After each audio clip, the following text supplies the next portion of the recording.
In this video, we'll be looking for charts, how do you add elements and remove the elements, also some basic of formatting, like there are different types of style and color available, also some new advanced features in Excel version 2016 and 2013, how do we filter charts.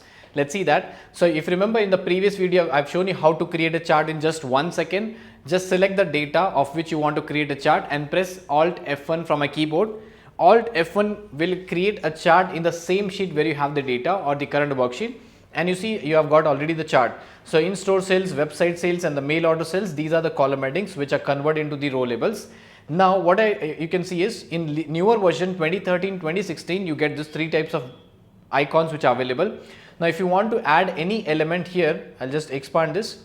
If you want to add any element on the chart, if in the previous video you have seen that, so you just click on this plus sign and you see there are options available.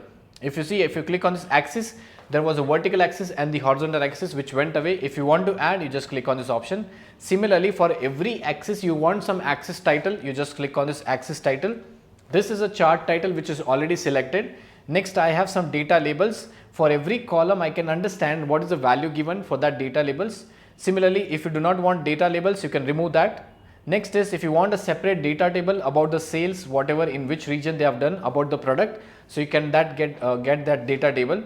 Error bars are used to find out the errors, how much frequency of the error you can find out in this place. Similarly, there is a legend given here at the bottom. If you see toys, shoes and there is a laptop, if you want you can remove, if you do not want you can change it.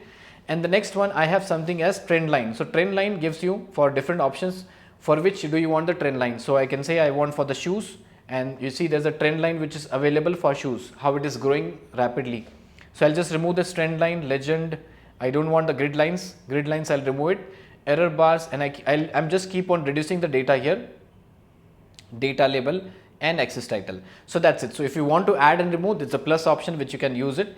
Next you have something as if you want to use the inbuilt style by given Microsoft Excel. You do not have to keep on formatting and adding elements. Inbuilt elements are given by this key, that's a format. These are the different styles available which are inbuilt. So you just click on that styles, and if you like this style, you don't like the color, you can go to this tab, that's a color tab, and from here these are different colors which you can choose like this.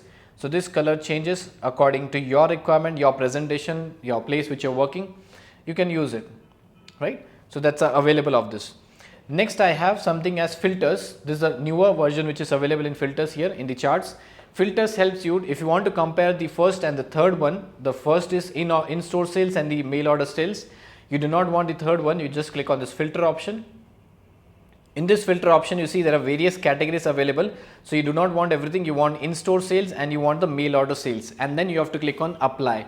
Once applied, the chart changes. Remember, this is not available in the previous version 2010, 7 and 3 version. So I'll just click on apply, and you see I'm able to compare these two sales done by these two products, that is the toys and you can say as in-store sales and the mail order sales, and just I'll click outside. So this way you can add elements, you can format different options available. And one more thing I would like to show you in this place is once you click on this chart title, you get 2 different tabs. One is for the design and the format, and these are the options available. This was the shortcut when you want the chart elements. The long cut method is you can click on this design tab and you can go to this chart element. The same options are available here. Similarly, you can see as quick layout which is available same in this place. These are the different layouts available. Change color options is available here. So as per your requirement, now the newer version is much more better and it makes your work easy. The formats are given and the color and so on. So and these are the options available. So that's all for this video. In the next video, we'll be seeing how to format different elements. This was how to add and remove. Next video, how to format different types of elements. That's all for this video.